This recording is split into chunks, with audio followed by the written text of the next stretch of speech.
Hello everyone, this is Tengetsu, and today we'll be discussing what would have happened if Tanjiro had unlocked the Slayer mark early, specifically during his battle with Enmu. We start the story right as Tanjiro got up on the roof of the train.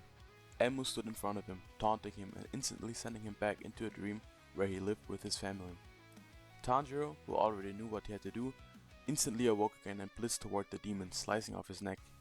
But the demon didn't die. Inosuke, unlike in the original arc, wasn't here yet, and so Tanjiro needed to fight the lower moon all by himself. Tanjiro was giving it his all in the fight, getting more and more injured. He even felt a strong fever coming in during the battle, and his heart was beating insanely fast. He felt as if he couldn't hold this fight much longer, as he knew that it was a bit pointless. He knew that he was too weak.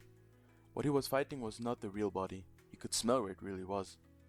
Tanjiro suddenly sliced the fake Enmu in half and began blitzing toward the front guard. His body felt like it was burning and his heart couldn't possibly beat much faster without any consequences. However, he got there. Tanjiro took a deep breath as he unleashed the first form of the Hinokami Kagura, slicing it completely open, and so he spotted the neck bone holding the real head of the demon, and so he took all his might, but it was too durable. His sword, almost snapping in half, was burning in his hands. But suddenly, it was easy. He sliced through the neck and jumped back up.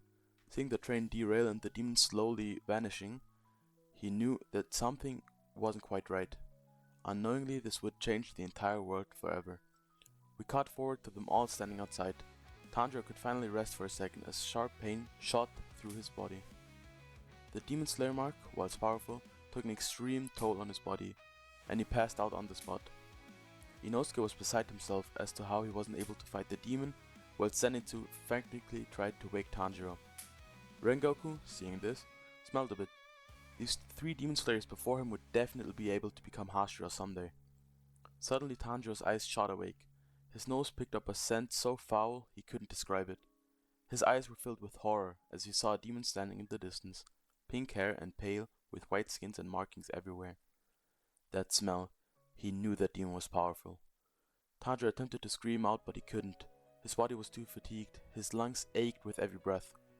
However, Rengoku had also noticed the demon. The fight between Rengoku and Akaza began in a flash.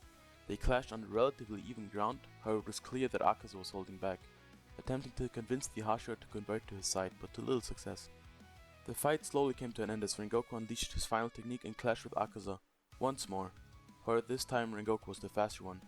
Even though Akaza had stopped holding back, he wedged his blade into the upper moon's head and was able to slice through with much effort, a flame-like mark appearing on his neck. Trembling with shock and happiness? Everyone, including Rengoku, was shocked. The upper moon's body stammered back in shock, picking up his head and blitzing away in a second.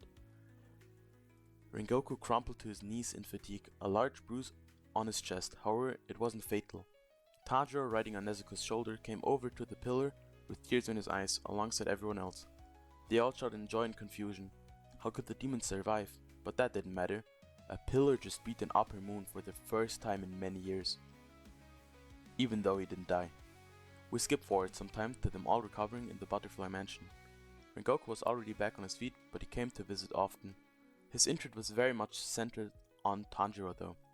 He saw the boy recovering and, as Tanjiro was finally able to stand up and fight once more, he pulled him into a side room with an almost serious expression on his face.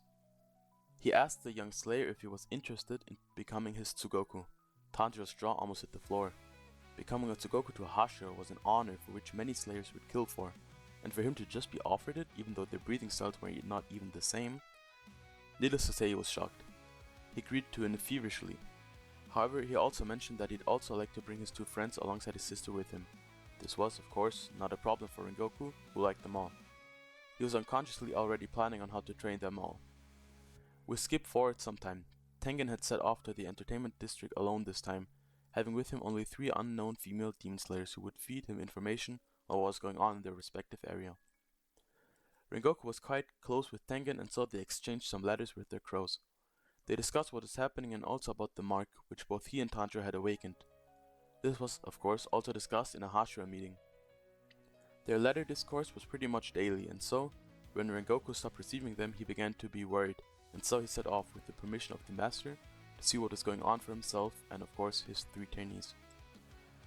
Inosuke, Zenitsu and Tanjiro had grown immensely over these couple weeks. Tanjiro was beginning to understand some of the fundamentals of flame breathing. His body was definitely naturally attuned to this style of fighting. Zenitsu also benefited greatly from this training, learning to be more powerful in his movements and incorporating some things even into his own fighting style. Inosuke was progressing fast. He was physically much stronger than he was in the original timeline. As they entered the district, they saw 3 bodies lying on the floor. It was the 3 demon slayers Tengen had took with him. Everything, the entire town, was in ashes, but they heard the sound of fighting in the distance. The 4 of them sprinted over quickly. The second they saw what was going on, Zenitsu fainted from shock on the spot. The sound hushed, was clashing with 2 very powerful demons at once. One of his arms was gone, his leg was barely holding on, and Gyuto's blades were about to finish him off, while Zenitsu and Inosuke instantly blitzed toward the girl demon. Rengoku quickly picked up Tengen and brought him to a safer area. Everything was in flames and rubble at this point, but he needed to get Tengen some rest, otherwise he would not survive this.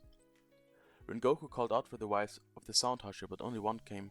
The others were very injured now, but she was able to treat Tengen at least somewhat. We cut back to Tanjiro, who was fighting the upper moon with all his might. He was holding his own quite well here, using the Hinu Kamikagura techniques, water breathing, and even small instances of flame breathing here and there. Inosuke and Zenitsu were proving themselves more than well against Taki, and even sliced off her head once. They thought that the fight was over. Overjoyed, they shouted over at Tanjiro to look. They attempted to go back to him as soon as they could, but suddenly Zenitsu was struck in the back by one of her attacks. She survived as well? Is this something that upper moons could just do? Zenitsu was laying there, blood seeping into his clothes, while Inosuke protected him as well as he could from such a powerful demon. Tanjiro, seeing this as well in the corner of his eye, attempted to rush over instinctively. However, he was kicked back into a wall with the full force of an upper moon, knocking him unconscious and shattering some of his ribs. The last thing that he saw was a white Haori and an orange hair in front of him, charging up a powerful swing. Thank you all for listening to this. I hope you're having a good day and hope to see you on the next part of this What If.